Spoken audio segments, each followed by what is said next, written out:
Welcome to the UK Travel Planning Podcast. Your host is the founder of the UK Travel Planning website, Tracy Collins.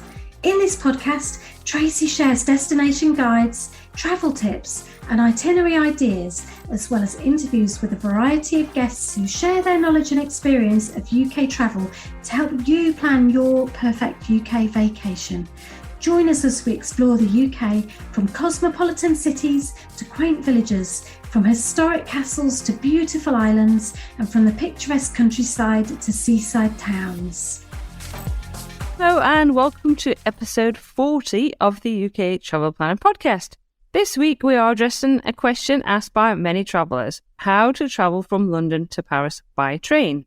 So whilst there are various options to complete the journey from London to Paris, including air travel, coach tours, driving or sea ferry across the English Channel, which for many ways was the traditional way to cross the Channel, since the tunnel opened for passenger trains in November 1994, the Eurostar train service has been the preferred travel option for millions of people every year, myself and Doug included.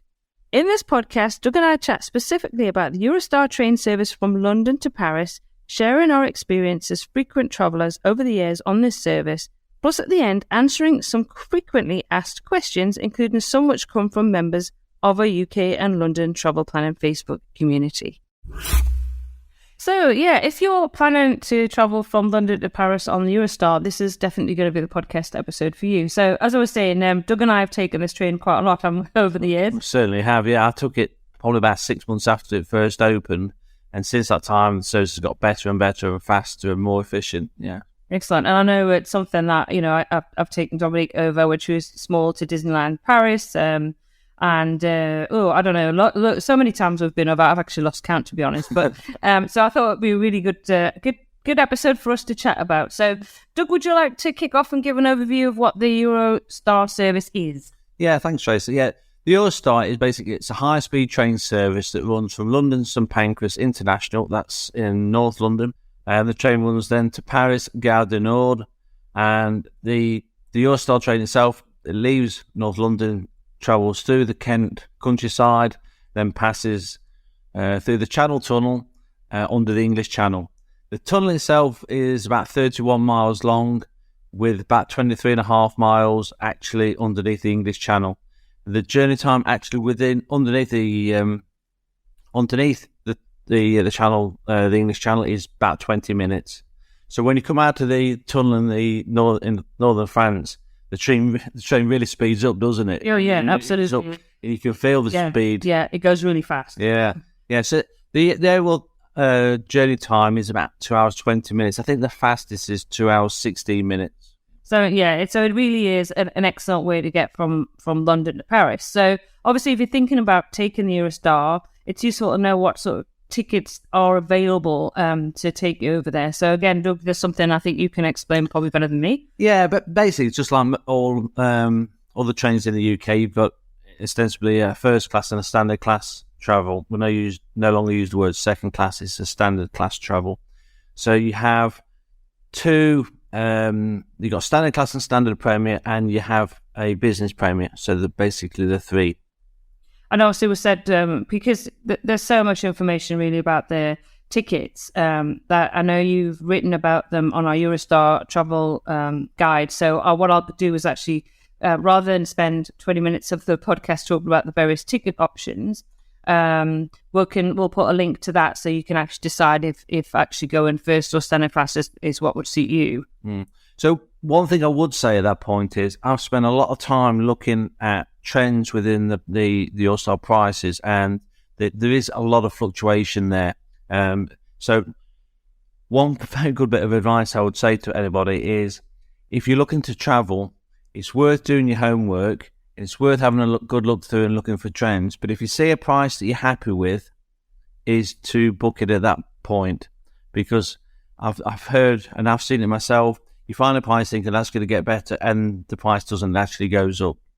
Exactly. Yeah, I can imagine, as obviously because things like days of the week and month, seasons, if there's sporting events, that sort of thing impacts. Most definitely, yeah. You see that. I mean, the rule of thumb is book it as early as you can, but I'm not always convinced that is actually the case. You just got to look for trends. Yeah. Keep looking. Okay, no worries. So obviously, imagine, now we've all got our tickets. We're going to go across to Paris.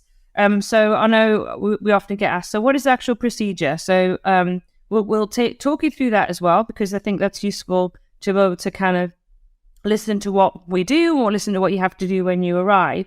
So obviously you're going to be going to St Pancras International. That's the first thing to realise, which is in North London. That's a very good start, and go to the right station, because London King's Cross is right next door to St Pancras Station. So make sure you get to St Pancras and then follow the signs to the Eurostar arrivals and departures. Absolutely. So, and obviously the thing that you need to do is make sure you've got all your documents with you.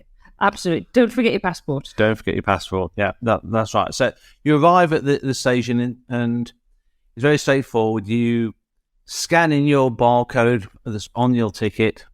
But before that, actually backtrack is it's important you allow yourself so much more time to get to this station, because I don't think it's the best signposted to the Eurostar part of it. I think we'll put some pictures on with the show notes basically, but I think the key thing is depending on the class of the ticket, that you really need to check what your latest check-in time, and do give yourself plenty of time to be there. That's really true. Can't stress that enough. That's true, because the business premier is considerably less than the standard and the standard premier. But the thing to think about is when you arrive at St Pancras International, look for the Eurostar departure. So it's not a separate station; it's actually located within St Pancras International itself.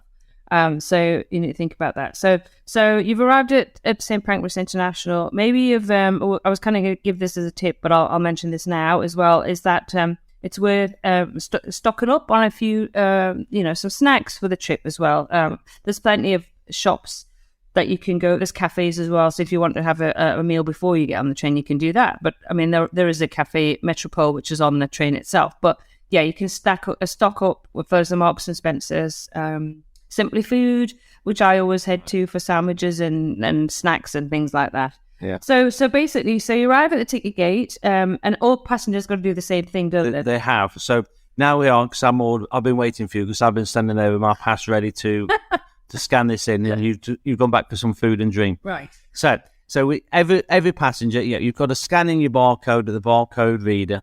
It's very, very easy. It's just like a normal ticket barrier, and there's a little screen, and you just hold your barcode against the screen, and they'll tell you if you're okay, and a green light. And the gate's open. Yeah, and the gate's open. I mean, if they don't, anyway, there are always Eurostar staff members there that can help you out. Yeah. So once you get through there, basically that's the point where you go through security. So you've got to imagine it's basically like an airport. Yeah. Things, your luggage is scanned, and you get checked. So yeah, just think of it as that. So I know we're going to talk about luggage in a second, but just the whole time you have your luggage with you, just imagine that you're taking hand luggage on an aeroplane. This is basically it's your luggage. You have the luggage with you at all points. You don't actually check it in anywhere. No. So that's important to say. So you go through security, get everything checked, your bags checked and everything. Then you go through UK passport control, because effectively you are leaving UK soil at this point. You're going to be passing over to the French passport control. So you go through the UK passport control, and then the next stop is your passport control into France. So kind of effectively, I would imagine then, in that little part of St Pancras International, that's maybe a little bit of France, because you pass through the passport control. I'm not 100% sure about that, but I guess it is, because in theory, you're kind of stamped in. Or it's stamped if they do that. Then you're going to be into the departure lounge, which can get very, very busy. I think that's worth saying as well. It can get very busy, especially if there's a few trains going out, because just to remember as well that the trains from London, St Pancras and Eurostar also head to Brussels, and they also go to Amsterdam. So you can get there, and there could be a few trains leaving that morning, so it can get busy. That's true. So let's talk about the departure lounge. So you go there, so you've still got your luggage with you, you find a seat, sit yourself down, and then what do you do? I'd have a look at the screens, because there's so many screens there around the whole lounge area, and look for your train on there. It usually has a train ID number. I think it's 4 digits, at 9025, for example. And then you look for your departure time, and see if it's on time, as you would any other train sort of thing. And then you just sit back and relax, And when it gets towards your departure time, again, there's no rush. You'll see people starting to stand up in queue for a long time. There's no need to. There really is no need to. No, when they announce it. So obviously you'll get an idea because you'll probably be there when another train may leave. So you'll kind of see the process when they get up and then they go and queue up.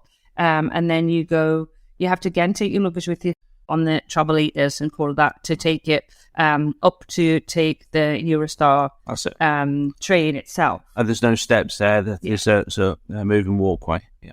Yeah, so you go up on the walkway. So believe me, you will know because it will be called out. So, at this point, you kind of just follow everybody else because they're all going on. They're going to, well, it's the same train as you're going on. You'll be all going on the same train, but your ticket will get checked, so don't worry. Mm. So once you get up there, then basically you're going to, look for your whichever carriage. Your coach number, yeah. And each coach, or every one or two coaches, they'll have an attendant and they'll sort of check you off and guide you to the right area. And worth remembering, the Eurostar trains are long trains, so they're not one or two coaches long. They are pretty long. Yeah, they are. Yeah. And just for anybody out there who's a bit of a train enthusiast like me, this is a good opportunity to go and get some photos of the train if you want one, like I did. Well, if you've got time, because it's quite a long. They are long trains, and so one thing to think about, it's just really important, and because I usually do this wrong, so it's good to know, is that the coaches are clearly marked.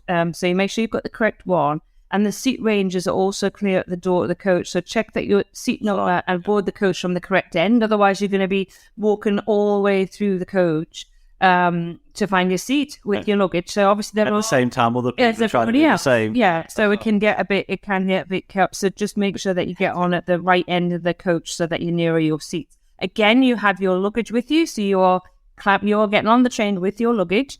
And at the end of each of there are places where you can store your luggage. There's plenty of space. There is. There's lots of space, lots of storage spaces on these trains.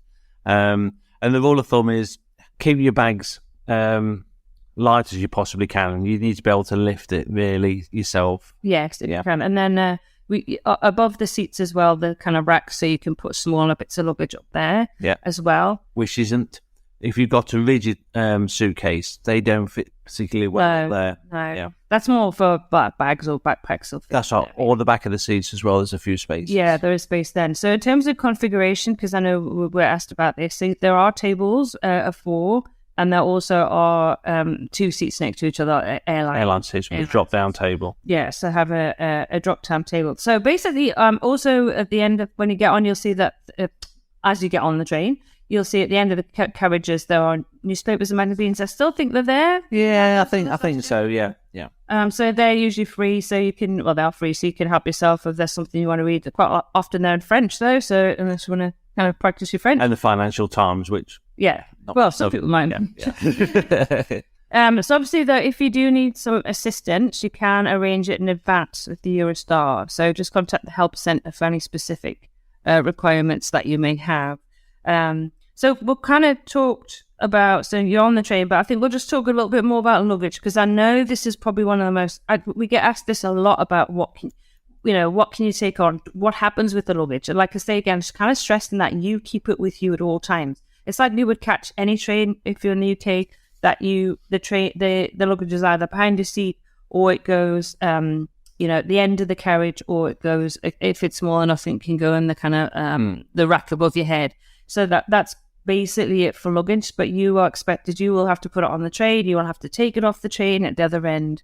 And the official line from Eurostar is for standard class and standard premier, you can have 2 lots of luggage with you, a maximum 85 centimetres long. In business premier, you can take 3. No, yeah, that's true. And also just thinking about seats as well. Again, when you book seats, you can request if you want to sit in the 2 airline seats, or if you want to sit with the table. Again, they're very popular. Families obviously book those. So, or if you want to face the direction of travel. Yes, I think that's important, because I know you always like to do that. I have a preference for facing direction of travel. Yeah, sometimes going backwards leaves me a little bit nauseous at times. So I'd rather go forwards if I can. Yeah, and then basically, once you're on there, settle yourself down. There's free Wi-Fi, so you can get access to Wi-Fi on the Eurostar. There's also there's like sockets so you can charge charge things up. And then, so I'm trying to think what else about it. I mean, journey goes really fast. And, and somebody was because I get a bit claustrophobic. And I know somebody was mentioned that they're a little bit worried about going under the Channel Tunnel or through the Channel Tunnel for those sort of 20 minutes where you know that you're underneath the tunnel. And I say, obviously, I get a little bit, myself, I'm a bit claustrophobic, but I'm actually fine on the Eurostar. I think the fact that it's 20 minutes, and, I can distract myself and not really think about it. Obviously, it's light because the lights are on in the carriage. So, to be honest, it's pretty quick. So, but I understand if people, can get a little bit concerned about that. But I found that I'm totally fine with that. So obviously, you after a couple of hours, you arrive. You go through the French countryside very, very fast. Unfortunately, it's not the prettiest part of France. I will say, yeah. Going into Paris, but you arrive in at the Gare du Nord train station. It's very easy when you arrive at the Gare du Nord. You literally get off the train, walk down the platform, and that's it. You there's no passport control because you've been through that when you got on in St. Pancras. So international. So you've done all of that to get off the train and you walk, and that's it. You're actually in the Gare du Nord. So you have the options if you're traveling on to your hotel. So we've tried different ways in the past with this because generally we generally stay in the same hotel, which is opposite the Louvre in Paris, which is in Premier Arrondissement, because we really like it. So usually we can get there by the Paris Metro, which is fairly straightforward, and we've done that quite a few times. We've also taken the RER, which is another train system in Paris, which takes you mainly out to the suburbs. An express. An express train. But generally, if you're going to be staying in the centre of Paris, you'll take the Paris Metro. If you are going to be changing trains and going on to one of the other major train stations in Paris, you need to just check which is the best route. And there's a lot of walking. On the metro between. Yes, there is. Yeah, that's when you're actually in Paris. But also, I think it does work to have a plan B, because the last time we went over, we arrived and there was a strike, so there was no transportation whatsoever. So we ended up walking. So you do have to be careful around the Gare du Nord. It's not the kind of not the nicest area of Paris, shall we say. So you do have to be be careful around that area. But the other option really is you can get a taxi, and I have taken a taxi before and not had a problem with that. So there are options to get to your hotel. I would suggest, as I would with anything, is if you haven't been to Paris before, this is the first trip, that you actually plan ahead and you know what you are doing when you get there. So obviously, say the Paris Metro, you go to the end of the platform, and then you'll see on your left, you'll see the signs for the actual Paris Metro to go down for that. And you can do that. So that's fairly straightforward, really. And you can always ask, for buying tickets.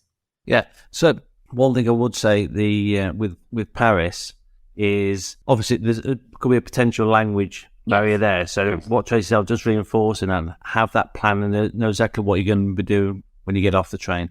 Yeah, I think that's really important. So next, we're going to just go through some of the questions that we had from our UK and London travel planning Facebook group community. So because we did ask, so we're going to answer those questions in the next section. So one of the questions that we have been asked is, and I think this is quite a common question, quite a few people are interested in that, is if they want to go to Paris, or if you want to go to Paris for a day, is it worth it, or is it worth considering booking a tour or doing that independently?